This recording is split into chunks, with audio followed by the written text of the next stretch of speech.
Assalamualaikum warahmatullahi wabarakatuh. Perkenalkan, nama saya Firna Triana, NPM 419222000005.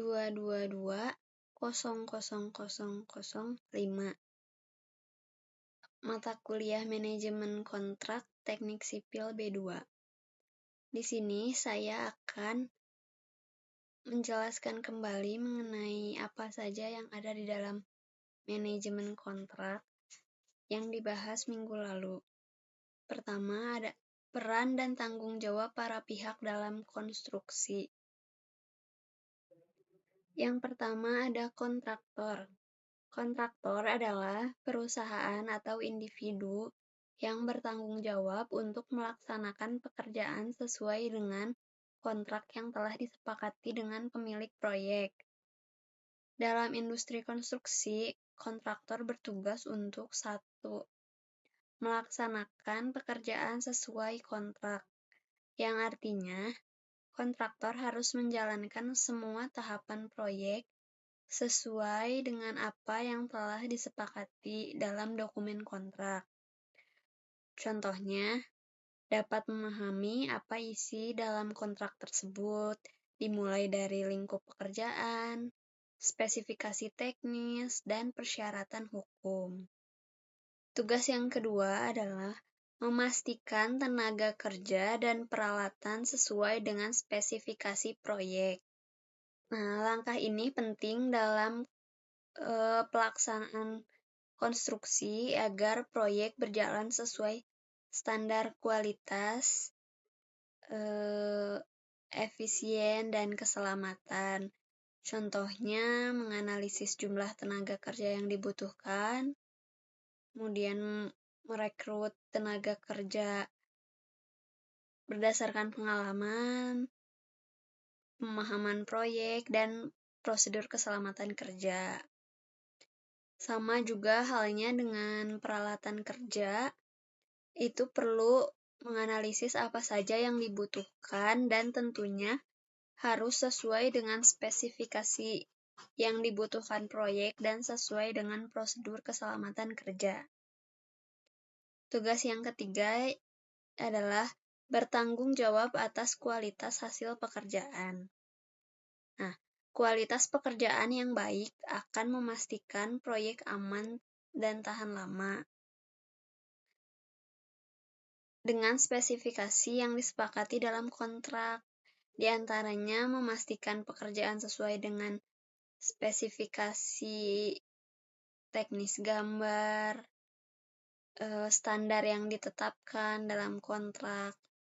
Juga, tanggung jawab ini mengacu pada regulasi dan standar nasional maupun internasional seperti SNI. Yang kedua, konsultan perencana dan pengawas. Konsultan perencana ialah yang bertanggung jawab dalam merancang dan menyusun perencanaan teknis suatu proyek. Mereka bekerja pada tahap awal proyek untuk membuat desain, gambar teknis, spesifikasi material, serta perhitungan biaya dan waktu pelaksanaan. Nah, pengawasan ialah yang bertanggung jawab untuk mengawasi, mengontrol, dan memastikan pelaksanaan proyek konstruksi sesuai dengan desain yang telah dibuat, spesifikasi teknis, jadwal yang telah dibuat, dan standar mutu yang telah ditetapkan. Nah, dalam industri konstruksi, konsultan perencana dan pengawas bertugas untuk merancang proyek konstruksi sesuai standar teknis dan keselamatan. Nah, itu untuk memastikan bahwa bangunan atau infrastruktur yang dibangun akan aman, efisien, dan sesuai dengan regulasi yang berlaku. Dilakukan juga beberapa tahapan seperti analisis kebutuhan, studi kelayakan, perancangan, desain teknis, penyusunan RAB, dan proses perizinan. Nah, yang kedua ada mengawasi jalannya proyek agar sesuai spesifikasi yang telah disepakati. Ini untuk memastikan bahwa pekerjaan yang dilakukan sesuai dengan rencana, spesifikasi teknis, anggaran, dan jadwal yang telah ditetapkan. Ada juga beberapa tahapan pada pengawasan proyek, di antaranya ada persiapan lahan dan pemahaman dokumen kontrak, pengawasan kualitas pekerjaan, pengawasan biaya, pengawasan waktu, keselamatan dan kesehatan kerja, dan pelaporan dokumentasi itu akan diawasi oleh pengawas. Selanjutnya ada subkontraktor. Subkontraktor ini adalah perusahaan atau individu yang menerima sebagian pekerjaan dari kontraktor utama dalam suatu proyek konstruksi. Nah, subkontraktor ini tugasnya melaksanakan bagian pekerjaan tertentu yang diserahkan oleh kontraktor utama.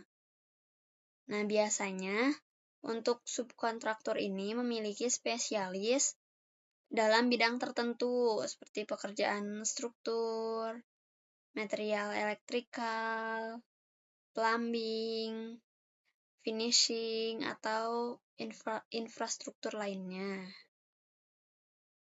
Selanjutnya ada pemerintah dan regulator.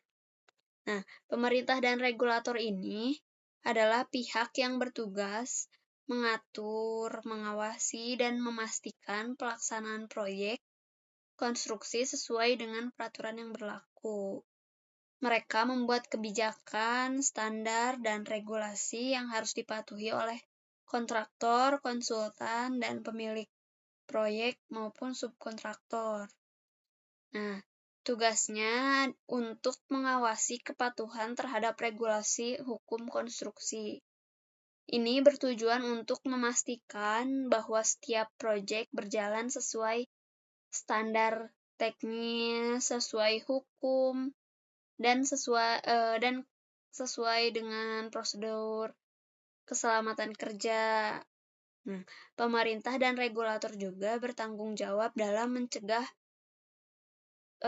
pelanggaran, terus mengurangi resiko kecelakaan, serta menjaga kualitas dan keamanan proyek. Adapun menerbitkan izin dan menyelidiki pelanggaran hukum dalam proyek. Dalam industri konstruksi, pemerintah dan regulator bertanggung jawab untuk menerbitkan izin resmi serta menyelidiki pelanggaran hukum untuk memastikan proyek berjalan sesuai dengan regulasi yang berlaku. Nah, beberapa izin yang diperlukan yaitu seperti persetujuan pembangunan gedung, sertifikat layak fungsi, analisis dampak lingkungan, izin penggunaan lahan dan tata ruang, izin instalasi untuk mekanikal elektrikal juga, dan izin untuk operasional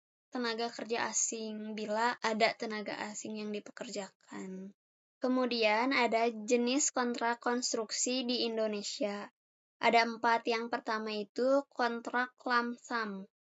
Nah, kontrak lamsam ini adalah jenis kontrak konstruksi di mana kontraktor menerima pembayaran dengan jumlah yang tetap atau harga yang tetap untuk menyelesaikan seluruh pekerjaan sesuai dengan dokumen kontrak. Yang kedua ada kontrak harga satuan. Nah, kontrak harga satuan ini adalah jenis kontrak konstruksi di mana pembayaran hanya dilakukan berdasarkan volume pekerjaan yang sudah diselesaikan dan harga persatuan volume yang telah disepakati dalam kontrak. Yang ketiga ada kontrak design and build. Nah, kontrak ini kontrak yang dimana hanya satu pihak. Jadi satu pihak seperti kontraktor itu bertanggung jawab atas perancangan desain sekaligus pelaksanaan konstruksi dalam satu paket kontrak. Yang keempat ada kontrak turnkey.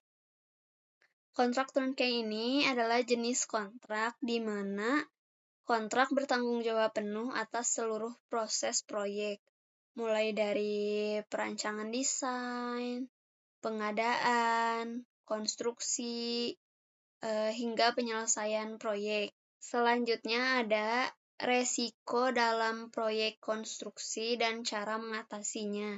Nah, di sini ada 4 resiko. Yang pertama itu ada keterlambatan proyek. Nah, keterlambatan proyek ini terjadi karena ada cuaca buruk. Kedua itu ada keterlambatan pasokan material dan keterlambatan proyek karena masalah perizinan. Solusinya itu menggunakan force majeure clause dalam kontrak untuk mengantisipasi kondisi di luar kendali. Yang kedua ada kegagalan konstruksi atau building collapse. Nah, penyebabnya itu karena kualitas material yang buruk, kesalahan desain, dan juga kelalaian pekerja. Nah, solusinya itu diaudit konstruksi secara berkala dan mematuhi standar bangunan. Nah, ketiga itu ada penyimpangan anggaran atau cost overrun. Nah, penyebabnya tuh karena perubahan desain, kenaikan harga bahan, atau kesalahan dalam estimasi anggaran gitu. Jadi solusinya menyediakan anggaran cadangan dan melakukan pengendalian biaya proyek. Yang keempat itu ada kesalahan dalam kontrak. Nah, penyebabnya itu bahasa kontrak yang tidak jelas atau tidak mencakup resiko proyek. Solusinya melibatkan ahli hukum konstruksi untuk menyusun kontrak yang kuat. Sekian penjelasan kembali dari saya. Assalamualaikum warahmatullahi wabarakatuh.